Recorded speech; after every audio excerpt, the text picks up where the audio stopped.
Chemistry का lecture number 6 है और लास्ट क्लास में जैसा कि मुझे ध्यान आ रहा है हम लोगों ने मोल कॉन्सेप्ट स्टार्ट किया था और मोल कॉन्सेप्ट के अंदर आपने वो तीन रिलेशनशिप देखा होगा। 1 mole is equal to 6.022 into 10⁻23 number of any atom या मॉलिक्यूल या कंपाउंड। उसका सेकंड रिलेशनशिप आपने देखा होगा कि 1 मोल में always 22.4 litres of any gas exist करता है अगर वो गैसियस स्टेट में है या लिक्विड स्टेट में भी है तो। और तीसरा रिलेशनशिप आपने देखा था कि 1 मोल इज इक्वल टू किसके बराबर होता है? एटॉमिक या molecular mass of that particular substance जिसकी आप बात कर रहे हैं। ये तीन कॉन्सेप्ट माने 3 मोल के बेसिकली ये 3 नियम और इसी से पूरा जितना भी न्यूमेरिकल होता है वो आप आसानी से कैलकुलेट कर सकते हैं। यहां तक पहुंच जाने के बाद लास्ट क्लास में मैंने आपको 2 सवाल दिए थे, एक का आंसर 52 Na आ रहा है और एक का आंसर 13 Na ऐसा कुछ आ रहा है। खैर आगे लिखिए परसेंटेज कॉम्बिनेशन परसेंटेज कॉम्पोजिशन। तो हेडिंग डालें परसेंटेज कॉम्पोजिशन। परसेंटेज कॉम्पोजिशन ये तो ऐसी एक चीज है जो अगर मैं ना भी पढ़ाऊं तो आपको समझ में आ जाएगा। किसी भी चीज का परसेंटेज कॉम्पोजिशन, जैसे अगर क्लास में सपोज करिए कोई 40 विद्यार्थी बैठे हैं, there are 40 student sitting in a class. 40 student अगर क्लास में हैं, उसमें अगर मैं बोलूं कि 15 लड़के हैं 25 लड़कियां हैं, there are 40 students, out of 40 student there are 15 girls या 15 बॉयज जो भी ले लीजिए और 25 अदर जो मतलब बॉय अगर लिया तो गर्ल। अब मैं पूछूं what is the percentage of boys in the class, तो 15/40 200 is your percentage of boys. और अगर मैं बोलूं कि what is the percentage of girl in the class, तो 25/40 200 is the percentage of girls in the class. किसी भी चीज का परसेंटेज निकालने का मोटे-मोटे तौर पे यही तरीका होता है। तो परसेंटेज कंपोजिशन हम किसका निकालते हैं? किसी भी कंपाउंड का या किसी भी मॉलिक्यूल का। मान लीजिए एक एग्जांपल ले लें कि सपोज करिए मैं एक एग्जांपल ले रहा हूं H2SO4 या फिर ये एग्जांपल आप लोग बनाएगा, मैं लेता हूं कैल्शियम कार्बोनेट CaCO3। CaCO3 का परसेंटेज कॉम्बिनेशन निकालना है या परसेंटेज कॉम्पोजिशन निकालना है कि इसमें जो जो एटम्स या एलिमेंट्स हैं उसका परसेंटेज क्या है। जैसे अगर मैं इसकी बात करूं तो इसमें क्या क्या चीज मिलकर बना हुआ है? Calcium, carbon, oxygen. तो आपसे कोई पूछेगा बताओ इसमें कैल्शियम का क्या परसेंटेज है, या आपसे सवाल पूछेगा बताओ इसमें कार्बन का क्या परसेंटेज है, या आपसे सवाल पूछेगा बताओ इसमें ऑक्सीजन का क्या परसेंटेज है। देन ये सवाल आपसे पूछा जा सकता है। तो मैं इसको ही सॉल्व करता हूं कि अगर मेरे को इसका परसेंटेज कॉम्पोजिशन पूछे कि बताइए what is the percentage composition. Composition क्या है? कॉम्पोजिशन मतलब ये कितने कितने इस टोटल में से किस चीज का कितना कंट्रीब्यूशन है। सपोज में से कोई कह रहा है कि इसका परसेंटेज कॉम्पोजिशन निकालिए, तो आप कैल्शियम का परसेंटेज कितना होगा, तो पहले मुझे क्या करना चाहिए, इसका मॉलिक्यूलर मास निकालना चाहिए। तो इसका मॉलिक्यूलर मास निकालिए। कैल्शियम का मास होता है 40, तो ये 40 हो गया, प्लस कार्बन का मास होता है 12, प्लस ऑक्सीजन का मास होता है 16। इसको जब आप सॉल्व करिएगा ये आएगा 40 + 12 + 48 दैट इज इक्वल टू 100। मैंने जानबूझ के ऐसा एग्जांपल लिया है जिसमें कि डिनोमिनेटर में क्या है 100 है, ताकि मुझे ज्यादा कैलकुलेशन ना करना पड़े और दूसरे वाले को लोग आप करिएगा जिसका कैलकुलेशन थोड़ा सा पेचीदा आएगा। अब कैल्शियम का परसेंटेज अगर मैं बोलूं तो कैल्शियम का मास कितना है 40 divided by total mass 100 into 100, ये कट गया। परसेंटेज बाय मास, ये कौन सा परसेंटेज है? परसेंटेज बाय मास, क्योंकि मास का परसेंटेज हम निकाल रहे हैं। बात समझ में आ रही? तो ये 40% है, यानी इस कंपाउंड में कैल्शियम का कितना परसेंट है? तो इस कंपाउंड में कैल्शियम का 40%। कार्बन का परसेंटेज अगर आपसे कोई पूछेगा तो आप लिखोगे 12 into 100/100 that is equal to 12%। Similarly अगर आप ऑक्सीजन का कोई परसेंटेज पूछेगा तो आपका आंसर होगा 48/100 into 100, ये कट गया और ये आ गया 48%। जरूरी नहीं कि हर बार जो मास है वही परसेंटेज आए, क्योंकि मैंने ऐसा एग्जांपल लिया था जिसका डिनोमिनेटर क्या हो 100 हो, ताकि वो आपस में कट पिट जाए और मेरे को ज्यादा मेहनत ना करना पड़े। पर जब आप इसके अलावा किसी भी चीज को निकालेंगे उसमें आपको मेहनत करनी पड़ेगी। तो इस न्यूमेरिकल को लिखने से पहले आप अपनी कॉपी में परसेंटेज कॉम्पोजिशन या परसेंटेज ये जो निकालने का तरीका है इसका डेफिनेशन लिखिए। दी परसेंट, परसेंट मतलब समझते हैं ना what is the meaning of percent? Percent ये वर्ड जब मैंने पहली बार आपको पढ़ाया होगा, per means divided by, cent means 100। Per 100 कितना contribution, that is only cent, शायद $1 is equal to some cents, ऐसा कुछ रिलेशनशिप होता है विदेशों में। जो मुद्रा है उसी में सेंट वर्ड यूज करते हैं। There are few cents that make some dollar, जैसा मैं थोड़ा बहुत याद आ रहा था। तो 100 सेंट्स इज इक्वल टू $1 और समथिंग लाइक दिस, कुछ एक ऐसा रिलेशनशिप। जैसे हमारे यहाँ होता है ना 100 पैसा इज इक्वल टू 1 रुपया, ऐसे कुछ होता होगा 100 सेंट्स इज इक्वल टू $1। तो वही पर सेंट वहीं से आया है। सेंट इज एक्चुअली करेंसी, वो करेंसी का एक छोटा सा यूनिट है। तो लिखें the percentage of any element or constituent, the percent of any element or constituent in a compound is the number of parts by mass, is the number of parts by mass, is the number of parts by mass of that element present in, number of parts by mass of that element present in 100 parts by mass of the compound. The percent of any element or constituent in a compound is the number of parts by mass of that element present in 100 parts by mass of the compound. 100 parts by mass of the compound.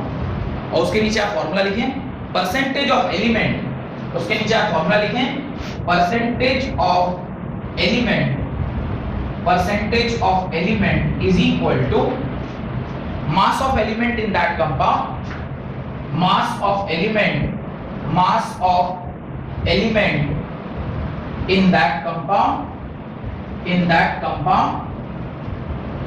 whole divided by total mass, whole divided by total mass of the compound into 100 into 100 into 100 into 100। ये इस प्रकार का आपका formula वहां पे लिख लीजिए, mass of element in that compound by total mass of the compound into 100। और इसके अंदर now you right this particular example, calcium carbonate का आप एग्जांपल लिखें, कैल्शियम कार्बोनेट का आप एग्जांपल लिखें, ठीक है। Right the example for calcium carbonate. और जिन लोगों ने कैल्शियम कार्बोनेट का एग्जांपल लिख लिया है वो लोग, आप H2SO4 मैंने एक एग्जांपल बोला है यहाँ पे निकालने के लिए, दूसरा पानी में H2O में देखिए, तीसरा आप कार्बन डाइऑक्साइड में देखिए कि किसका क्या कंट्रीब्यूशन आ रहा है। ये 3 एग्जांपल आप लोग सॉल्व करिए। जिन लोगों का ये लिखना हो चुका है मुझे बताइए कि H2SO4 में हाइड्रोजन, सल्फर और ऑक्सीजन का क्या परसेंटेज है, वाटर में हाइड्रोजन और ऑक्सीजन का क्या परसेंटेज है, और कार्बन डाइऑक्साइड में कार्बन और ऑक्सीजन का क्या परसेंटेज आ रहा है। और ये परसेंटेज ऑलवेज बाय मास क्या रहेगा, कांस्टेंट रहेगा, ये वैरी नहीं करेगा। तो इसका आपको कैलकुलेशन करके मुझे बताना है कि भाई CO2 का क्या होता है, वाटर का क्या होता है, और H2SO4 का क्या होता है। किसका बता रहे हैं, H2SO4 का। हाइड्रोजन का क्या परसेंटेज आ रहा है, 2.04, वेरी गुड। देन सल्फर का 32.65, exactly correct. Oxygen is 65.30, very good. तो इस प्रकार से कैलकुलेटर से भी आप चेक कर सकते हैं। कैलकुलेटर वैसे करने, कैलकुलेटर यूज करने का परमिशन वैसे तो है नहीं आपको एग्जाम में, तो कोशिश करिए कि बिना कैलकुलेटर के किया जाए, क्योंकि कैलकुलेटर यूज करने का ये परमिशन नहीं है, और उससे अगर आदत बन जाएगी तो फिर आपको दिक्कत होगा। ICSE बोर्ड को they allow calculator to take into exam, that too not this model, this is FX 991 MS, ये वाला मॉडल नहीं, इसके ठीक नीचे का मॉडल आता है FX 660 मॉडल, वो ही मॉडल आप ले जा सकते हैं। ये मॉडल इंजीनियरिंग वगैरह में अलाउ होता है, आप ये वाला कैलकुलेटर लेके इंजीनियरिंग में जा सकते हैं। आप लोगों को 12th क्लास में इसका एक लोअर मॉडल आता है साइंटिफिक कैलकुलेटर का, वो आप लेके जा सकते हैं, तो उसको यूज कर सकते हैं। पर आप लोगों में से बहुत कम लोग मुझे लगता है जो ICSE बोर्ड में, शायद कोई भी नहीं है, या शायद हो भी सकता है, आप पहले थे ICSE बोर्ड, ठीक है। तो ICSE बोर्ड के जो स्टूडेंट हैं उनको कैलकुलेटर अलाउड रहता है, तो दे कैन टेक दिस। तो मेरे ख्याल से H2SO4 का निकाल लिया होगा आप लोगों ने। H2SO4 का एक और मैं कैलकुलेट करके आपको दिखा देता हूँ, बाकी वाटर और कार्बन डाइऑक्साइड का तो आप लोग भी खुद से कर लीजिएगा।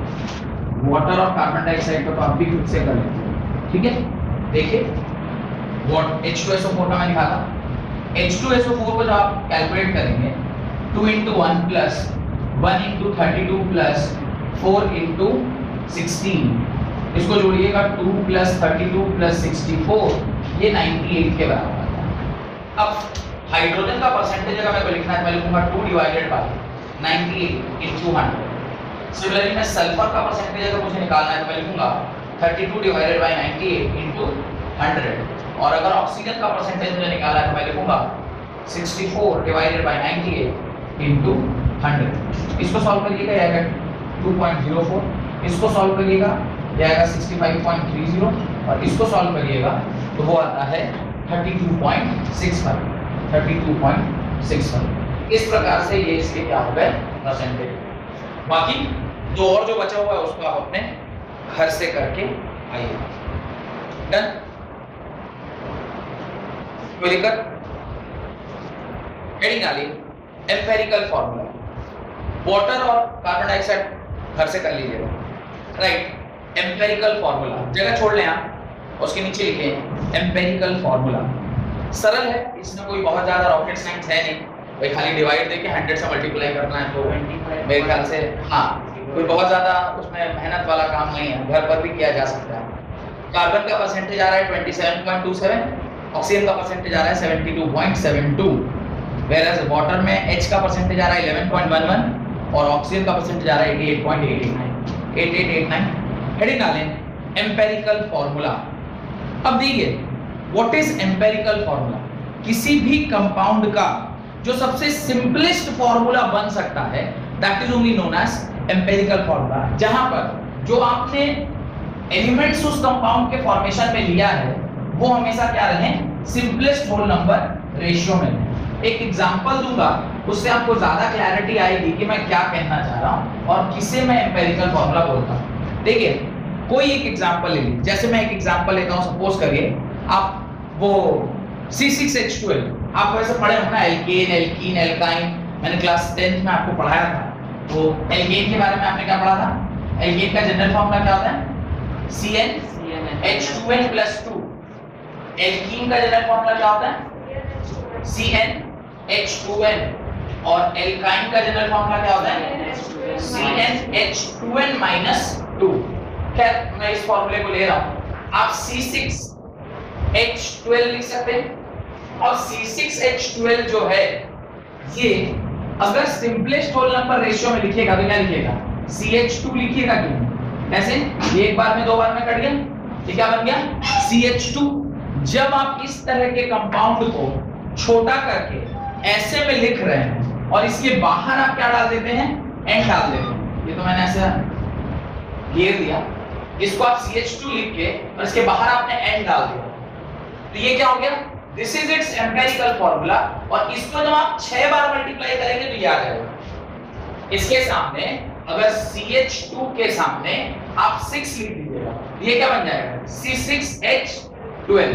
तो ये इससे इसका conversion, this is molecular formula. इसको क्या बोलते हैं?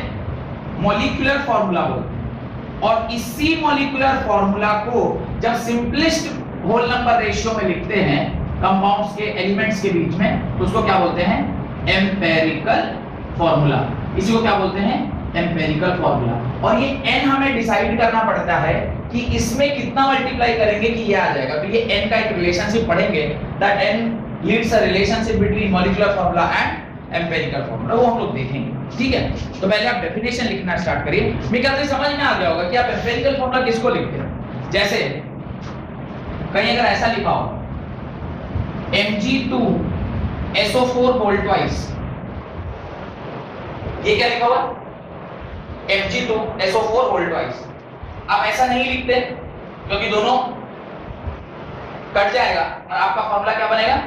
MgSO4। कभी आपने सुना ऐसे लिखते हुए कि Mg2SO4 whole twice, जबकि बचपन से जो नियम पढ़ते आप आ रहे हैं उसके नियम के अनुसार क्या लिखते हैं? Mg2 plus SO4 2 minus criss cross किया क्या आएगा? Mg2SO4 whole twice। नंबर चूंकि सेम है, काट के हम डायरेक्टली क्या लिख देते हैं? MgSO4। लेकिन एक्चुअली देखा जाए यही काट देते हैं। हाँ हाँ, वो इसलिए बताई होंगी कि ऊपर वैसा valency we can not change, can we change, इसको यहीं पे काट के वैलेंसी बदल दी जाए, वैलेंसी नहीं बदला जा सकता है, पर हाँ एक बार क्रिस क्रॉस हो गया तो चूंकि नंबर सेम है तो आप उसको लिख सकते हैं। ऐसे ही कोई ऐसा अगर कंपाउंड आ जाए जैसे C6H12O22 या C6O12H22, इस तरह का अगर कोई कंपाउंड है, इस तरह का अगर कोई कंपाउंड है, ये इसका कौन सा फॉर्मूला है? This is it's molecular formula. और इस मॉलिक्यूलर फॉर्मूला को अगर हम इसके सिंपलेस्ट होल नंबर रेशियो में लिखें क्या लिखेंगे? CH, ये तो बदल नहीं होगा, इसको 24 कर देंगे तो शायद बदल जाएगा C, या इसमें भी हो सकता है नहीं होगा 24 में होगा, तो CO2H8 ये आपका क्या हो गया? इसका एम्पिरिकल फॉर्मूला। आपने इसको क्या कर दिया? सिंपलेस्ट नंबर में कन्वर्ट कर दिया। 6, 12 और 24 6 के तीनों पहाड़ा में जाते हैं, तो 6 के टेबल में 4 टाइम्स 24, तो इसको 1 किया, इसको 2 किया और इसको 4 कर दिया। नाउ दिस जो निकल के आया है इसको हम क्या बोलेंगे? Empirical formula. This is only known as empirical formula. आपने उसको क्या कर दिया? सिंपलेस्ट टर्म्स में लिख दिया। लिखना स्टार्ट करिए एम्पिरिकल फॉर्मूला का definition. An empirical formula represents the simplest whole number ratio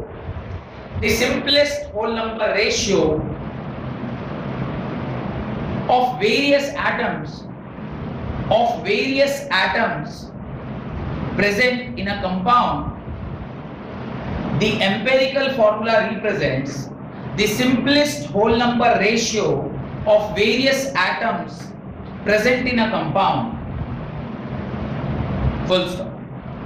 जितने भी एटम्स हैं उसके सिंपलेस्ट होल नंबर रेशियो में वो किस प्रकार से आपस में कंबाइन किए, उसके नीचे लिखें the empirical formula of C6H12 is CH2 bracket N.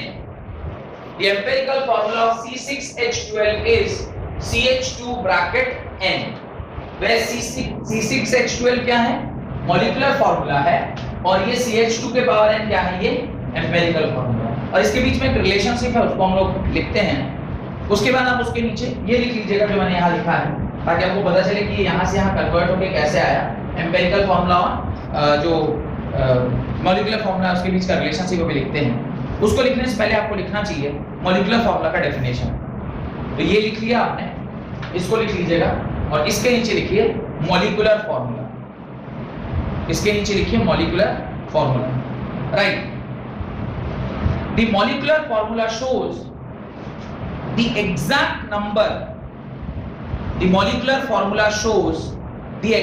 Number of different types of atom. The molecular formula shows the exact number of different types of atom present in a molecule. Of different types of atom present in a molecule of the compound.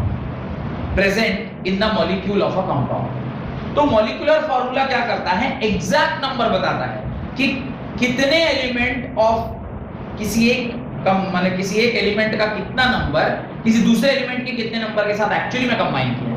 यहाँ पर 6 carbon 12 hydrogen के साथ combine किए थे, पर जब हमने इसको छोटा करके लिखा तो वो तो CH2 आ रहा है।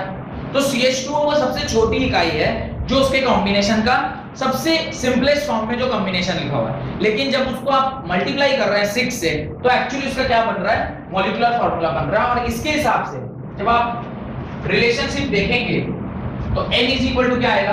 n इज इक्वल टू आएगा molecular formula divided by what? Empirical formula. ये फॉर्मूला, ये ना मतलब खाली फॉर्मूला नहीं होता, फॉर्मूला मास होता है। ये तो नहीं लिखना है ना, इसको लिखने की आवश्यकता तो नहीं है, तो इसको मिटा दूं मैं। ये ना फॉर्मूला मास होता है, खाली फॉर्मूला नहीं होता। Molecular formula mass by empirical formula मास, इसको लिख लीजिए। तो इसके नीचे एक एग्जांपल कराते हैं जिससे कि आपको ये आइडिया लगे कि जो मास वाली बात मैं बोल रहा हूँ वो क्या है, व्हाट इज दैट मास। किसी एग्जांपल को कर लेंगे, किसी एक एग्जांपल को कर लेंगे, देख लेते हैं। आप कोई एक एग्जांपल लेते हैं, जैसे मैं रैंडमली एक मन से कोई एग्जांपल ले रहा हूं। सपोज करिए C6H12O6, सपोज करिए इस तरह का होगा, तो इसका मॉलिक्यूलर मास क्या हो, इसका मॉलिक्यूलर मास क्या हो, इसका मॉलिक्यूलर मास अगर मुझे निकालना है, मैं लिखूंगा 6 × 12 प्लस 12 × 1 प्लस 6 × 16। कैलकुलेट करिएगा, 12 × 72 प्लस 12 16 6 92। इसको जरा ऐड करिए, इसको ऐड करिएगा तो कितना आ बताइए 166। अब इसका मैं क्या करता हूं, एम्पिरिकल फॉर्मूला लिखता हूं। क्या लिखूंगा CH2O। कोई दिक्कत, इसको अगर इसके सिंपलेस्ट फॉर्म में लिखेंगे तो यही आएगा। इसका एम्पिरिकल फॉर्मूला, इसका एम्पिरिकल फॉर्मूला मास, ये मॉलिक्यूलर मास लिखा है, इसको बोलते हैं एम्पिरिकल फॉर्मूला मास। यानी पहले एम्पिरिकल फॉर्मूला ये 7, इसको अगर कैलकुलेटर से चेक कर लीजिएगा एम्पिरिकल फॉर्मूला, ये 96, इसको बताइए सम करके बताइए, ये तो 10 हो गया, 200 होगा, पूरे 200। एम्पिरिकल फॉर्मूला मास क्या हो जाएगा, एम्पिरिकल फॉर्मूला मास होगा 1 × 12 प्लस 2 × 1 प्लस 1 × 16, 12 प्लस 2 प्लस 16, ये हो गया 14, ये 30 हो गया पूरा। देखिएगा 6 4 10 30। अब मेरे को अगर कोई पूछे बताओ ये 180 होगा पक्का, चलिए तो ये 180 होना भी चाहिए, नहीं तो 6 आएगा, 30 और 180 6 में ही ना कटेगा। अब ये आप जब लिख रहे हैं तो मॉलिक्यूलर फॉर्मूला मास क्या हो गया 180 होल डिवाइडेड बाय 30, इसको आप काटिएगा कितना आएगा 6 आएगा। यानी CH2O कि जब आप 6 बार लिखिएगा, यहाँ पे यही होता ना CH2N, ये किसमें कन्वर्ट हो जाना चाहिए मॉलिक्यूलर फॉर्मूला में, N की जगह क्या निकाल के आया 6 है, तो ये क्या हो जाएगा C6H12O6। यहाँ से हम पहुंच गए, नहीं पहुंच गए, तो N निकालने का यही तरीका होता है। क्या फॉर्मूला है, N = molecular formula mass divided by empirical formula मास। तो ये फॉर्मूला लिख के उसके नीचे एग्जांपल उसमें चिपका दीजिए, ये एग्जांपल दिखा दीजिए, ठीक है, ये आप लिख लीजिए। और उसके बाद हम लोग एक एग्जांपल करते हैं कि किस प्रकार से एम्पिरिकल फॉर्मूला निकालते हैं जब कुछ इंफॉर्मेशन आपको दिया गया होता है। तो मेरे ख्याल से इसके अंदर कोई डाउट नहीं होना चाहिए आपको। ये एक छोटा सा कैलकुलेशन यहाँ पे एरर हो गया था, ये 200 नहीं होगा 180 होगा, और होना भी चाहिए 180 क्योंकि ये 30 है और ये 180 6 बार में उसको कटना है तो 180 ही होगा, कुछ और दूसरा हो नहीं सकता। तो आप मॉलिक्यूलर मास निकालिएगा, एम्पिरिकल फॉर्मूला मास निकालिएगा, आप n की वैल्यू निकाल लीजिए। कई बार ऐसा भी होता है कि आपको एम्पिरिकल फॉर्मूला पता होता है, आप n की वैल्यू पता होती है आपको, आप इन दोनों को मल्टीप्लाई करके क्या निकाल लेते हैं मॉलिक्यूलर फॉर्मूला निकाल लेते हैं। एक रिलेशनशिप मैंने आपको लिखवाया था, पता नहीं आपको ध्यान है कि नहीं है। Molecular formula is equal to 2 times Vd vapour density, ऐसा कुछ एक रिलेशनशिप आपको नोट डाल के लिखवाया था और कहा था कि जिस दिन एम्पिरिकल फॉर्मूला पढ़ रहे होंगे उस दिन ये रिलेशनशिप, कॉम्प्लिकेटेड रिलेशनशिप आपको काम में आए। तो ये molecular formula is equal to 2 × vapour density, ये आपके काम में आए जहां कहीं भी दिया गया होगा सवाल। क्वेश्चन लिखिए, an organic compound containing carbon, hydrogen and oxygen, an organic compound containing carbon, hydrogen and oxygen gave the percentage composition as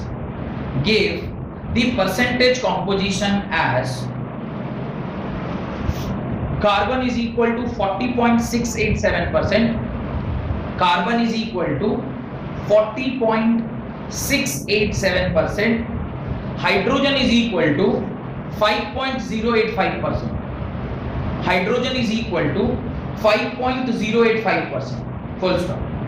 The vapor density of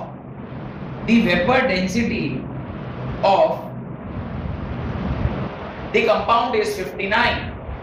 The vapor density of the compound is 59. Calculate the molecular formula of the compound. Calculate the molecular formula of the compound. Calculate the molecular formula of the compound. पहली बार ये सवाल आप देख रहे हैं। भैया 180 क्या चीज? Molecular formula. पहली बार आप ये देख रहे हैं इस तरह का सवाल। अच्छा, आपके लिए मॉलिक्यूलर फॉर्मूला मैंने कैलकुलेट मॉलिक्यूलर फॉर्मूला बोल दिया क्या? अरे calculate the empirical formula of the compound. आपसे एम्पिरिकल फॉर्मूला लिखवाएगा ना, और मॉलिक्यूलर फॉर्मूला पूछा है आपसे। मॉलिक्यूलर फॉर्मूला मास नहीं पूछा है। आप जो बता रहे हैं 118 वो क्या है? मॉलिक्यूलर फॉर्मूला मास है। आपसे तो एम्पिरिकल फॉर्मूला और मॉलिक्यूलर फॉर्मूला पूछा जा रहा है कि उस पर्टिकुलर कंपाउंड का मॉलिक्यूलर फॉर्मूला क्या होगा। अब इसका सॉल्यूशन मैं खुद ही बनाता हूं, क्योंकि अभी आपको ये पता नहीं है कि एम्पिरिकल फॉर्मूला कैसे निकालते हैं। तो जब तक पहली बार आप सीखेंगे नहीं, आप निकालेंगे कैसे? इस पर्टिकुलर सवाल को सॉल्व करने का एक फिक्स्ड फॉर्मेट है। उसी फॉर्मेट पर आंख बंद करके चलते जाइएगा, आंसर आ जाएगा। ठीक है? आपको कुल मिलाकर 5-6 कॉलम ऐसे बनाने पड़ते हैं, तो एक ही लाइन में बन जाएगा। ठीक है? देखिए जैसे मैं बना रहा हूं उसी प्रकार से आप बनेगा। सबसे पहले कॉलम में आप लिखेंगे एलिमेंट का नाम। ठीक है? दूसरे कॉलम में आप लिखेंगे उसका सिंबल। ये नाम भी लिखा जाए तो कोई फर्क नहीं पड़ता, पर सिंबल इसलिए लिखना जरूरी है क्योंकि इसी के बेसिस पे आप फॉर्मूला बनाएंगे। तीसरे में आप लिखेंगे percentage of element. Percentage of element, भाई जिस भी एलिमेंट की आप बात कर रहे हैं उसका उस पर्टिकुलर कंपाउंड में क्या परसेंटेज है। Next, atomic mass of the element. Next is atomic mass of the element. तो थर्ड या फोर्थ कॉलम जो है वो आपका क्या होगा? Atomic mass of the element. उसके बाद मोल्स ऑफ द एलिमेंट। मोल कैसे निकालते हैं? मोल्स कैसे निकालते हैं? Moles is mass by molecular mass. Moles of element. उसके बाद नेक्स्ट में simplest molar ratio. Simplest molar ratio ये आपको निकालना है। तो कुल मिला के इतने सारे कॉलम आपके होने चाहिए कि सिंपलेस्ट मोलर रेशियो क्या आ रहा है, और उसको हम लोग इस टेबल में जैसे ही डेटा एंटर करेंगे आपका काम क्या हो जाएगा? बन जाएगा। अब आपको जो सवाल में दिया गया है, क्या दिया गया है? सवाल में आपको दिया है कि जिस भी कंपाउंड की आप बात कर रहे हैं वो कितने एलिमेंट से मिलकर बना है। देखिए उसने बोला है, उसने क्या बोला है? जो कंपाउंड आप देख रहे हैं उसमें उसने बोला है एन ऑर्गेनिक सब compound containing carbon, hydrogen and oxygen. तो आप यहां पर लिख लीजिए एलिमेंट कौन कौन से हैं। पहला है कार्बन, दूसरा है हाइड्रोजन और तीसरा है ऑक्सीजन। ये आपने पहले लिख लिया।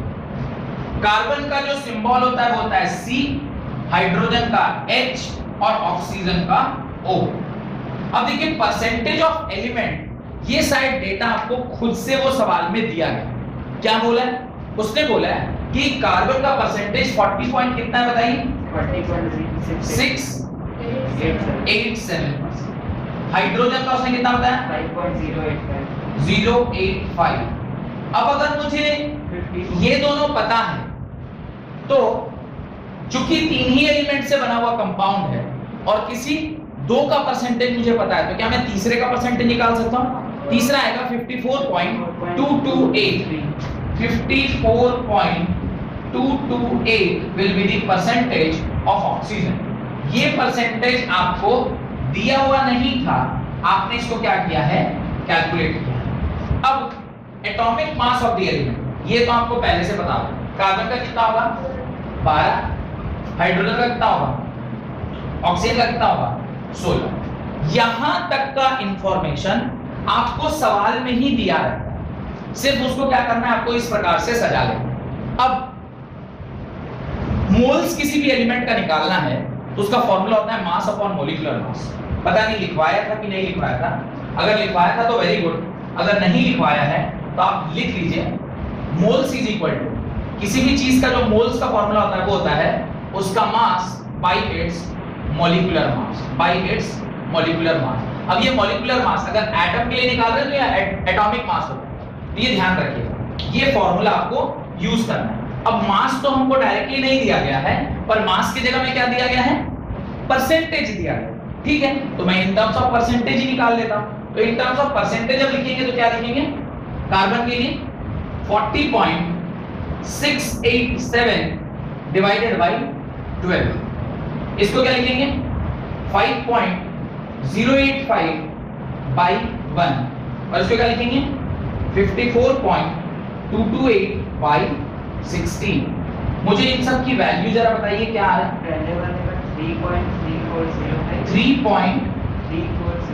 3.3405 5.085, दिस इज, इसको सॉल्व करिए क्या है, दिस इज 3.389। ये पहला वाला कुछ गड़बड़ आपने बताया, 3.390 बता रहा है, ये देखें 3.390 बुक के हिसाब से तो ये 3.390 है, 3.390।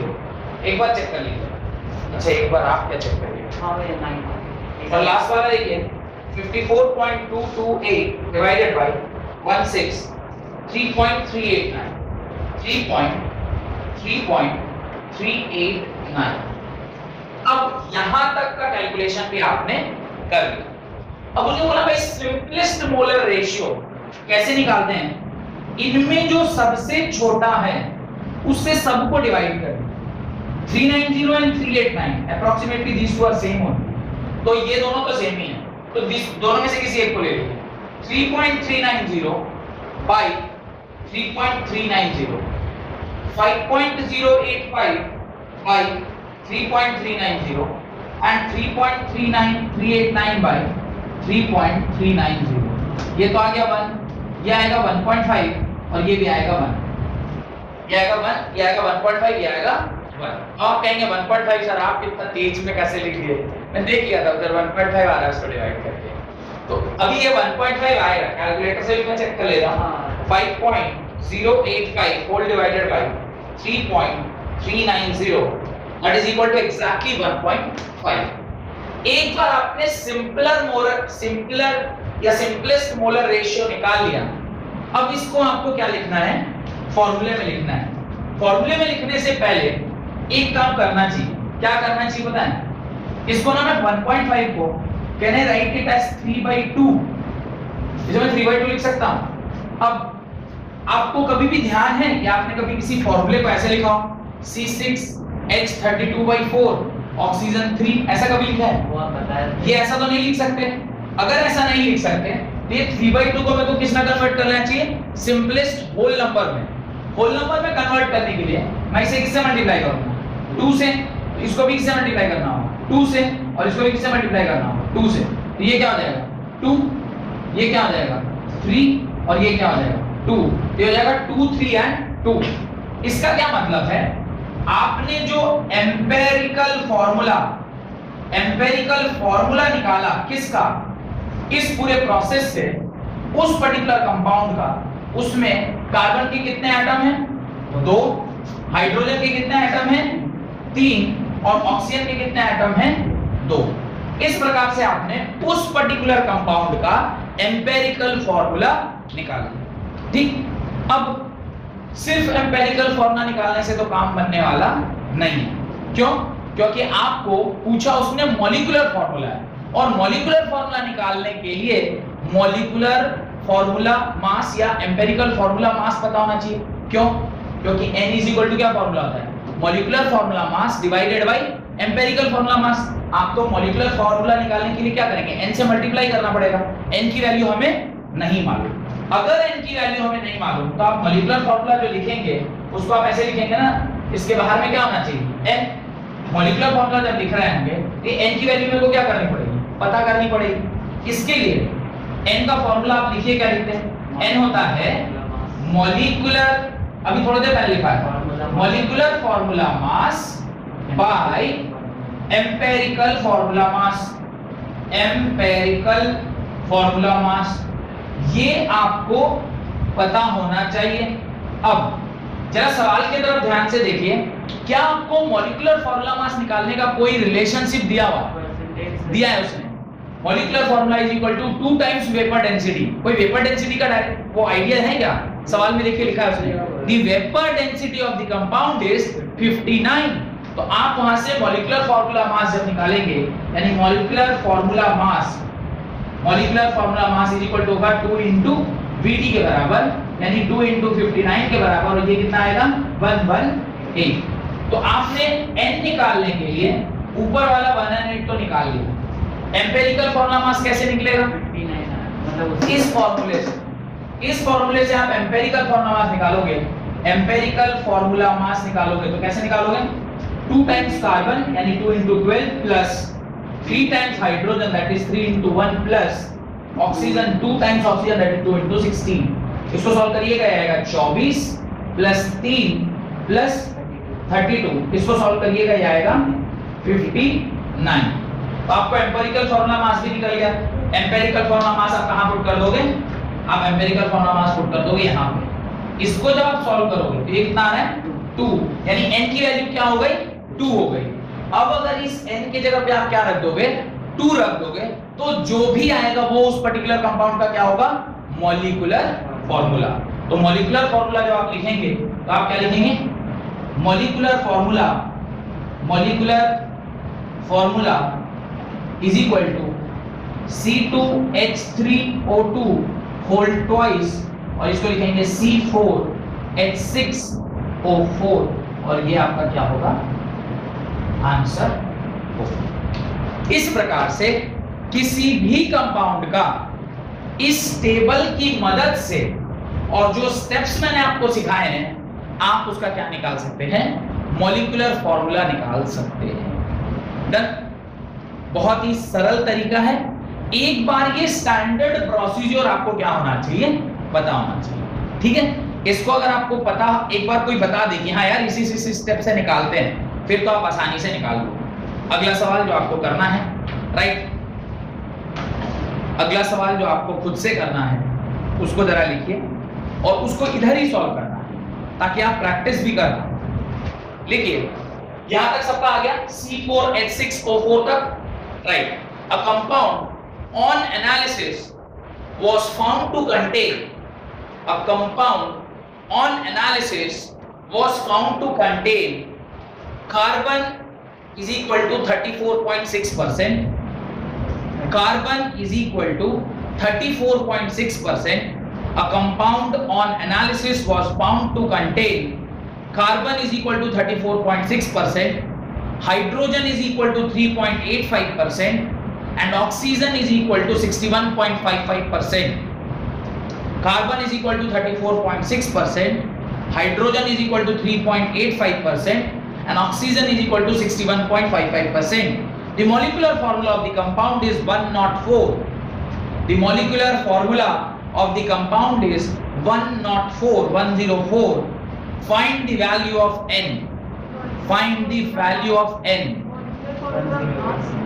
मॉलिक्यूलर फॉर्मूला मास, हाँ मॉलिक्यूलर फॉर्मूला बोल दिया, मॉलिक्यूलर फॉर्मूला मास लिख लीजिएगा, मॉलिक्यूलर मास लिख लीजिएगा।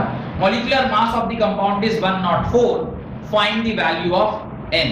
आपको n की वैल्यू पता करनी है, क्या? तो ये जो सवाल है ये तो पुराना सवाल हो गया। मैं इसी सवाल में क्या करता हूँ, सिर्फ नंबर्स को चेंज कर देता हूँ। नंबर्स को जब मैं चेंज करूंगा तो ये जो वैल्यू है, क्योंकि मैं टेबल दोबारा क्यों बनाऊंगा, मेरे पास तो बना हुआ है टेबल, और मेरे ख्याल से कंपाउंड भी तीनों के तीनों सेम ही है ना। तो कार्बन का क्या परसेंटेज है, बस मुझे परसेंटेज बताइए। 34.6%। हाइड्रोजन का 3.85। Very good. ऑक्सीजन 61.55%। यानी ये सारी चीजें तो एज इट इज रह गई। मैं ऊपर वाला सिर्फ नंबर चेंज कर दूं, ये ऊपर वाला नंबर चेंज कर देता हूं सब जगह पे, और साथ साथ ये तो चलो मिटा ही देता हूं। ये पूरा मिटाइए। अब यहाँ पे आप क्या लिखोगे 334.6 होल डिवाइडेड बाई 12, यहाँ आप लिखोगे 3.85 डिवाइडेड बाई 1, यहाँ आप लिखोगे 61.55 डिवाइडेड बाई 16। इसको जरा सॉल्व करके बताइएगा कितना आ रहा है। दिस इज व्हाट 2.88, ये तो 3.85 ही होगा और ये 3.84, ऑलमोस्ट 85 ही दिख रहा है जैसा।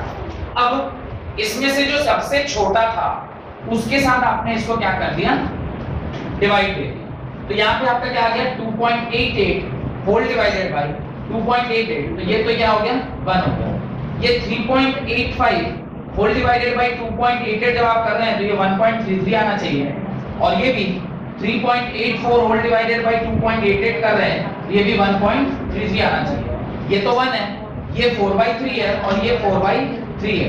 आप तीनों में क्या करो 3 से मल्टीप्लाई कर दो। जब आप 3 से मल्टीप्लाई करोगे आएगा 3 टाइम्स, ये आएगा 4 टाइम्स और ये भी आएगा 4 times.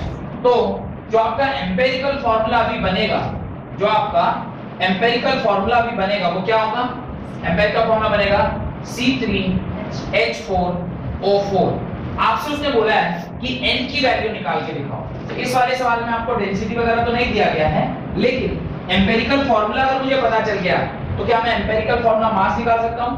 Empirical formula mass is equal to carbon का 3 × 12 प्लस 4 × 1 प्लस 4 × 16, किसी एक ने जरूर इसको कर लिया होगा, 12×36 प्लस 4 प्लस 64 जोड़कर कितना आ रहा है 104। अगर ये 104 आ रहा है तो मैं डायरेक्टली इस वाले फॉर्मूले में इसको क्या करता हूं पुट कर देता हूं, और जब मैं इस वाले फॉर्मूले में इसे पुट करूंगा तो n की वैल्यू क्या आएगी, मॉलिक्यूलर मास डायरेक्टली आपको 104 दिया हुआ था, एम्पिरिकल फार्मूला मास आपने 104 निकाला, ये इससे क्या हो गया 1 आ गया, यानी n की वैल्यू क्या हो गई 1। और अगर n की वैल्यू 1 हुई तो जो मॉलिक्यूलर फार्मूला होगा वो एग्जैक्टली किसके बराबर होगा, एम्पिरिकल फार्मूला के बराबर होगा। तो जो मॉलिक्यूलर फार्मूला है वो भी किसके बराबर होगा, इसी के बराबर होगा, यानी ये आएगा C3H4O4 और ये आपका क्या हो जाएगा आंसर हो जाएगा। ये सवाल जो मैंने अभी आपको कराया है होप कि आपको समझ में आ गया। हेडिंग डालें केमिकल इक्वेशन, हेडिंग डालें केमिकल इक्वेशन। केमिकल इक्वेशन क्या है उसके बारे में हमें जानना चाहिए।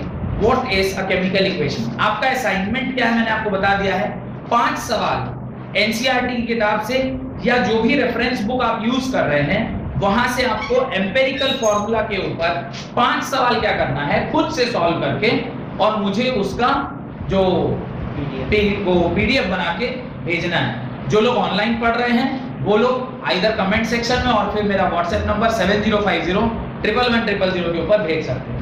हेडिंग डालें chemical equation, right. A chemical equation is a brief representation. A chemical equation is a brief representation of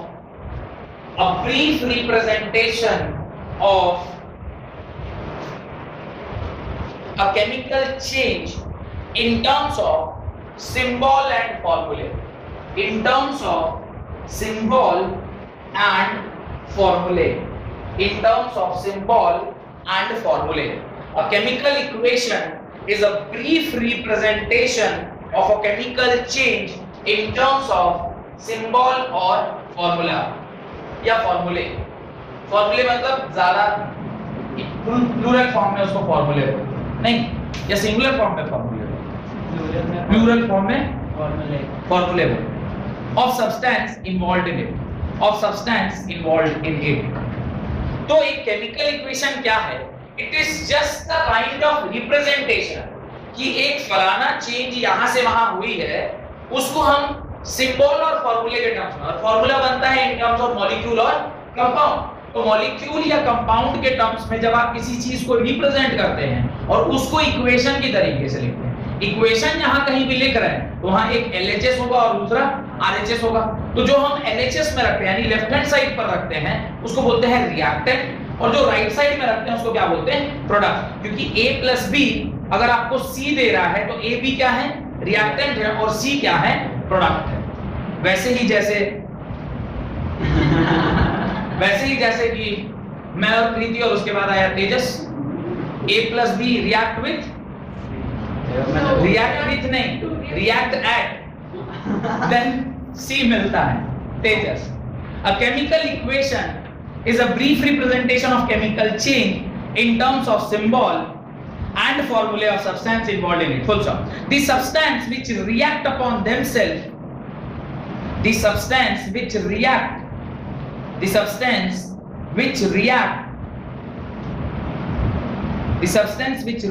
among themselves and is present on the left hand side of the equation comma, to bring about a chemical change is known as reactant.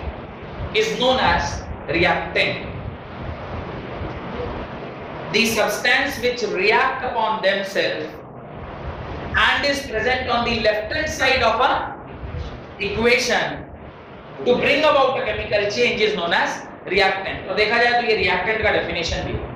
दूसरी उसी के आगे लिखिए, the substance which are produced, Tejas, the substance which are produced and are present on the right hand side of a chemical equation, the substance which are produced and is present on the right hand side of a equation as a result of chemical change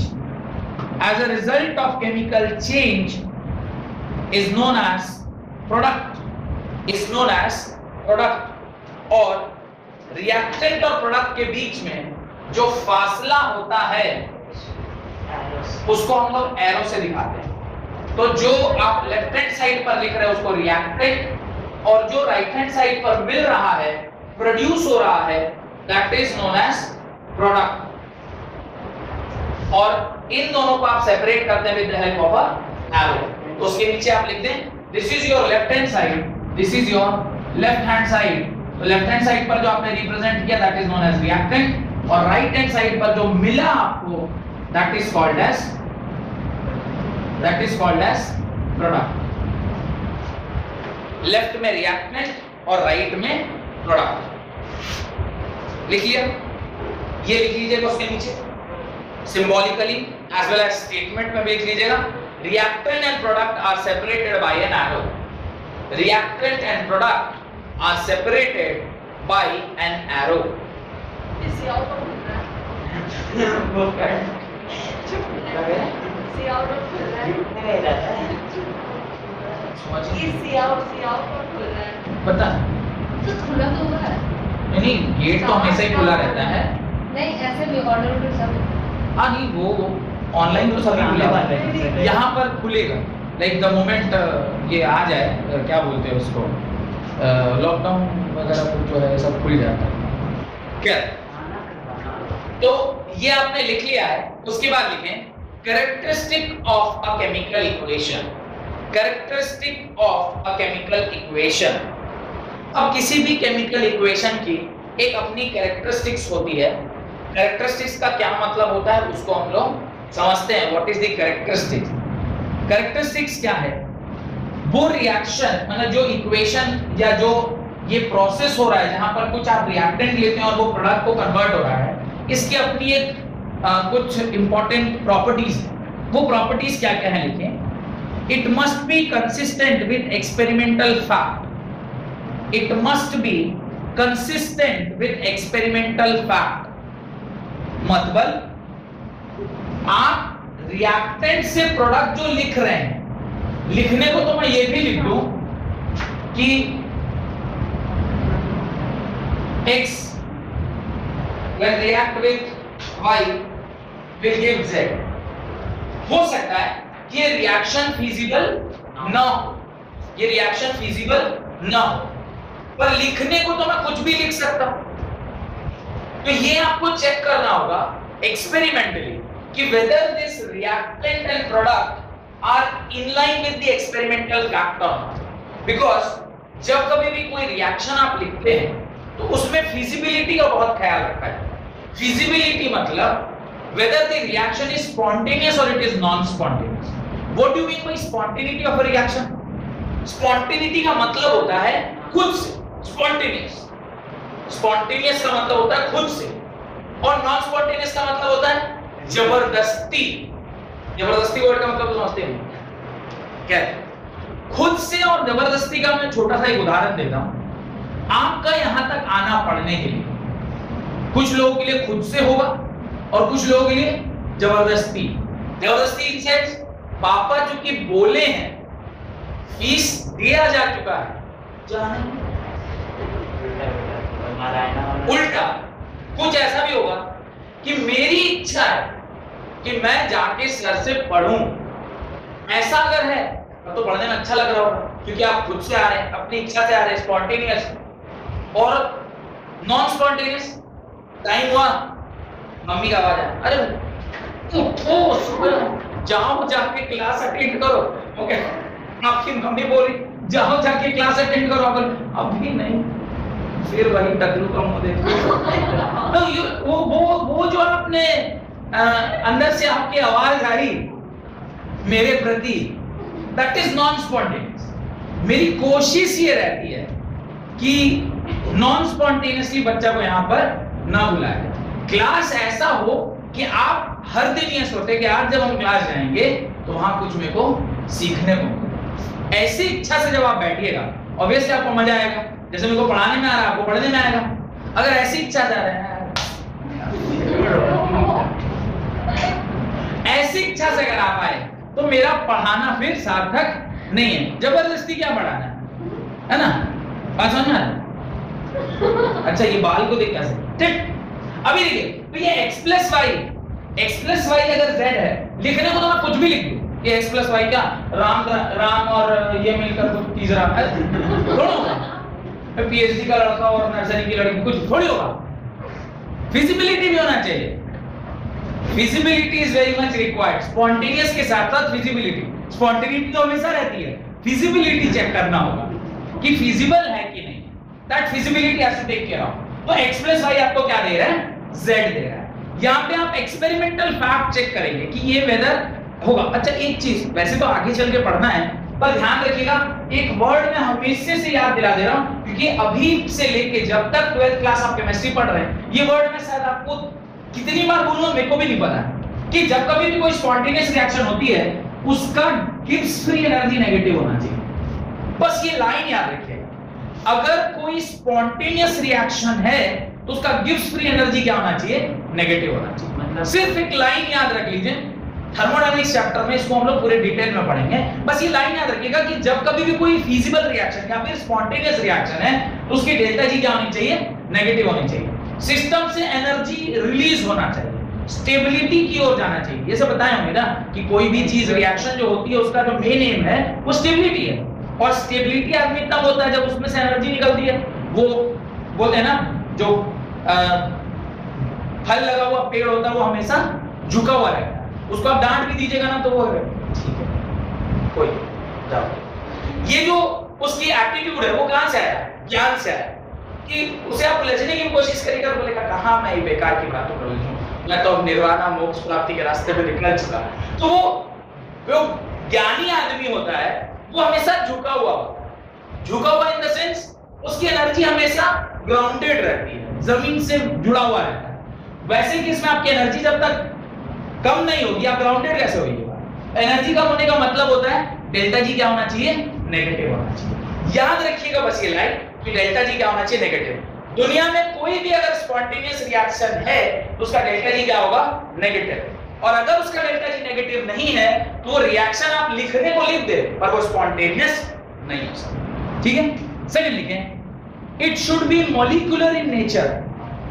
it should be molecular in nature. It should be molecular in nature. Molecular in nature मतलब जब कभी भी आप reaction कर रहे हैं, हो सकता है आप एटम से एटम जोड़े पर अल्टीमेटली एक ना एक मॉलिक्यूल आपको वहां मिलेगा। ऐसा कभी नहीं होगा कि एटम से एटम जोड़ा और एटम ही मिल गया। वैसे बहुत रेयरली ऐसा देखने को मिलता है कि एटम किसी चीज के साथ रिएक्ट करे। जनरली एटम रिएक्ट करती नहीं है, एटॉमिक फॉर्म में वो रिएक्ट नहीं करती। अगर करेगी भी तो आयनिक फॉर्म में करेगी, एटॉमिक फॉर्म में नहीं करेगी। और थोड़ा और ऊपर जाएंगे तो वो मॉलिक्यूलर फॉर्म में करेगी। तो मॉलिक्यूलर मिनिमम नेचर तो मॉलिक्यूलर रहता ही रहता है। Next, it should be balanced. It should be balanced. Balancing का मतलब क्लास 10th के पहले चैप्टर में आपको पढ़ाया गया था। What is balancing? The total mass present on the left hand side of the reaction is equal to the total mass present on the right hand side of the reaction.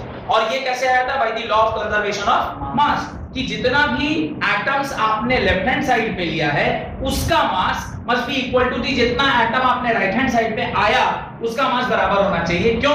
क्योंकि mass can neither be created nor be destroyed, it can convert from one form to another. और शायद मैंने भी जब start किया था ये पढ़ाना तो यूनिवर्सल लॉज लिखवाए होंगे, लॉ ऑफ केमिकल कॉम्बिनेशन, उसके अंदर भी मैंने ये पॉइंट बताया था कि there are 4 laws.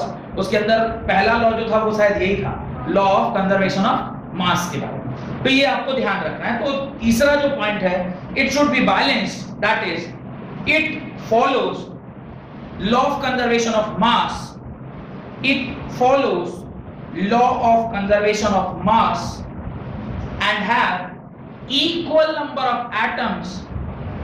and have equal number of atoms of each element on both the side of the reaction. It should be balanced, that is it follows the law of conservation of mass and have equal number of atoms of each element on both the side of the reaction. Done? यहां तक कोई दिक्कत नहीं? एक छोटा सा note डालिए वहां पे, और उस नोट को डालने के बाद आज की क्लास को मैं यहां समाप्त करूंगा। राइट, ओल्ड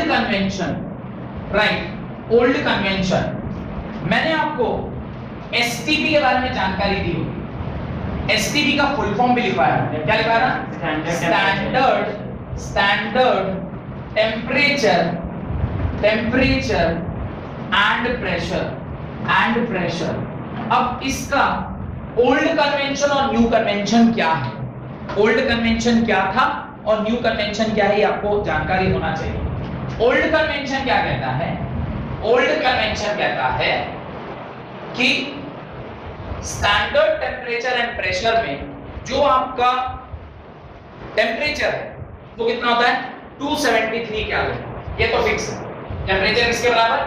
273.15 केल्विन, जो कि 0 डिग्री सेल्सियस के बराबर होता है।